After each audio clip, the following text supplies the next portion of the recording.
What is up guys, and welcome back to the channel. In today's video we're going to be talking about drum loops again. Now I did do this in my previous video that wasn't as short, but this is because I wanted to show you that there is also another way of chopping drum loops which is good in the sense that it maintains the feel that the original drummer recorded that loop with. So if you're not someone that can get very good flavour out of one shots when you extract them from drum loops, then maybe this is the one for you. So let's go over to the SP404 Mark II. Now I do want to stress before I start this video that it doesn't matter what equipment you're using for this one. Whatever sampler you're using, this technique will work. There's most likely going to be a few settings which are different to the way which I do it on my SP404 Mark II, but the principles, the ideas, etc. should be the same, so hopefully you can follow along even if you're not using the same device as me. Right, so over on the SP404 Mark II here, I've got a sample on A1. Hopefully you can see that with the light. I know the light coming onto the device makes it quite difficult to see these lights, but hopefully you can see that this is lit up orange, and it sounds something like this.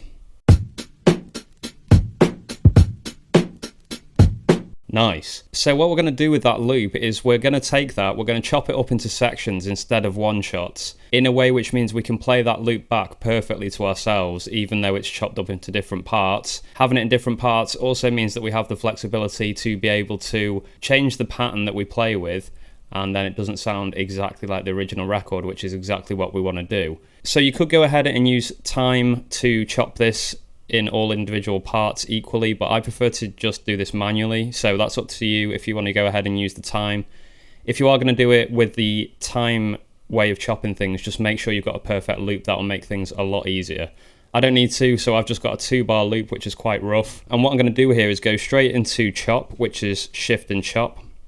So you can see the waveform here has loaded up, and what I'm going to do is chop these in the time to the loop. Now this may be quite hard to understand, but hopefully if you watch me do this you'll understand what I'm doing. The drum loop is going to be playing and I'm going to be hitting the pads in time to get those specific sections onto the specific pads. So I'm going to go ahead and do this now, and hopefully you can understand what I've done.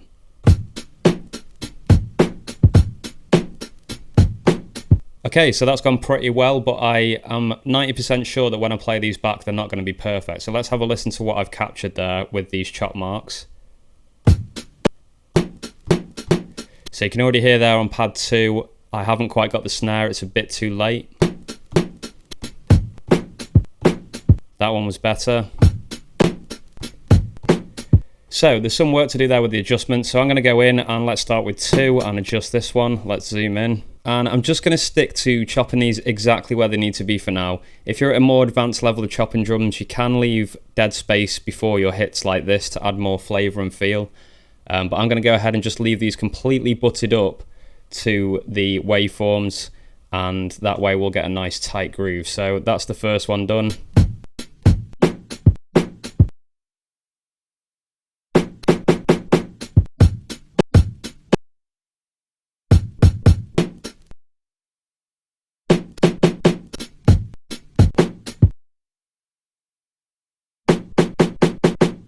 Okay, so let's have a listen to what we've got there now.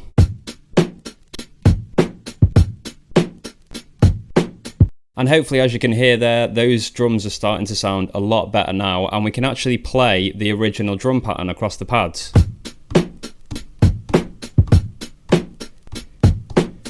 Now it's a bit clunky right now, and there's a reason for that. We'll sort that out with a mute group. So let's go ahead and do menu and assign to pad. And I want to turn gate off because these are going to go into a mute group, so you can use the right hand dial at the top here. If you wind that back, you can see it turns gate off, which is a nice little feature. And I'm going to press 1 to 8 to put the 8 chops on there. And then I'm going to hit enter. So let's see what we've got on the pads now. Now that's all well and good in that particular tempo, but let's say if we tried to slow that down, it doesn't really work at all. So we'll talk a bit about that later, but first of all what I want to do is put these in a mute group. So let's go to shift and 8, which is mute group, and I'm going to just use A and put all those pads in 1 to 8. Now we can come out of that. Now this should make things sound a little bit smoother.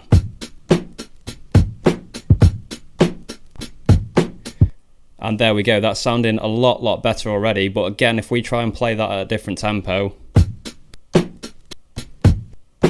it doesn't really work. So we've got a couple of things we can do here with the SP, and Your devices may have other things that you can use to solve this issue. There's basically a few approaches that you can do. You can either repitch these, make them slower if you need to play to a slower tempo, or you could pitch them up if you need to play to a faster tempo. Or you could just actually use the time stretching options that we have in the SP to get it exactly how you want it. Now, the lazy side of me will always want to just try and use the pitching because it's a lot easier to do, it's a lot faster to do. But there are certain problems with doing that as well. If you just pitch, it might not give you the exact tempo that you want. So if you are thinking of using pitch, most likely you've cut your drums first, you're going to get a tempo with them, and then you're going to find some samples to fit over that. If you've got samples already and you need to fit the drums to the tempo that you've made already, then you will have to go in and do some adjustments with the timing. I'm going to go ahead and just show you guys that you can fill out a bit of that space that we're talking about here by using pitch. And because we've got this in a mute group, all I have to do is press pitch, and then if I hold copy, you can see that it says to mute group, and I'm going to bring this down to -3. Now you can see here it's saying that's going to change the original speed to 84.1% of the original speed of the break, and that's going to be 75.7 BPM. That's what it thinks that is. So that sounds okay. Let's say we're going for around 75% hypothetically. I'm happy with that. And now what I should be able to do is play these drums a lot slower, but they still sound in time. They will be repitched, but that darkness that you get from pitching down drums is always quite a nice feature anyway. So let's have a listen to what these sound like now.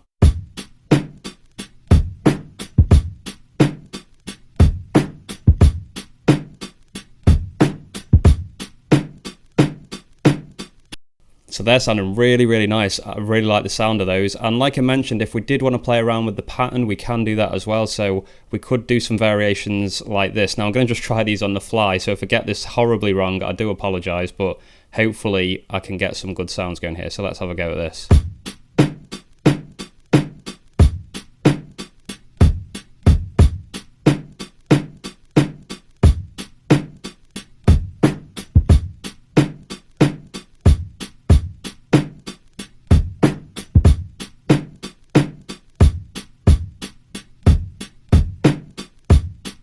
Okay, managed to do quite a good job there on the fly. A few guesses there, but it worked out quite nicely.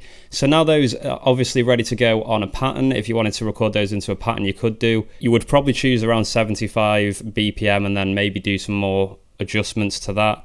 And also you could use that and just resample it and use that underneath your beat as well.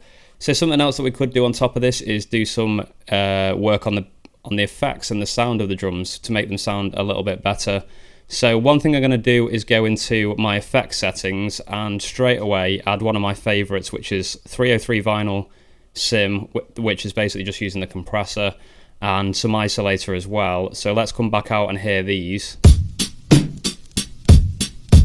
And wow, you can hear the difference of that already. That's crazy. So that sounds amazing with that on. Let me just quickly show you with it off again. And back on. It really does pull everything together and give it an amazing sound. I'm going to go ahead and put another effect on bus 1, and that's going to be Crusher, because I really like Crusher. So that's on page 2, it's 12. And that's a bit too much, so we need to play with the parameters. I'm going to hold remain and press MFX. That means they stay on the screen, which is nice. And let's have a play around and see what I can make this sound like.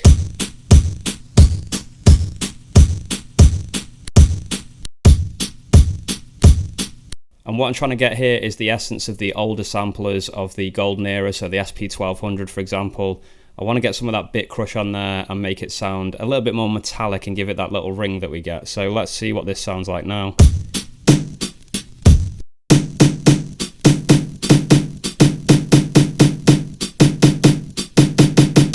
And I think there is about where I want it to be. So let's see what that sounds like now.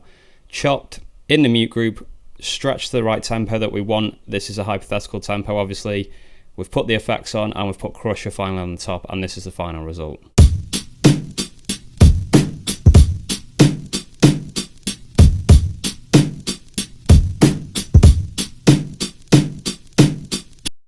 So all in all, really happy with the sound of those, and basically that is how you go about chopping drums, but taking sections instead of taking the one shots out of the loop.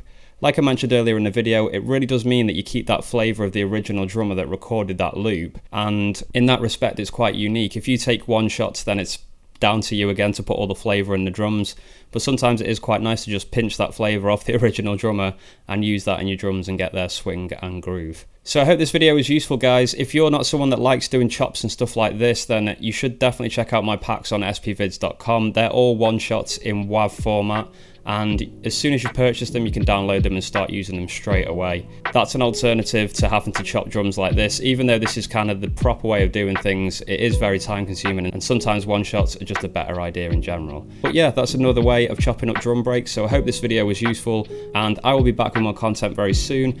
Don't forget to smash that subscribe button and stick a thumbs up on this video if it was useful as well. I'd really appreciate that. I'll be back before you know it, guys. Keep making beats. Peace.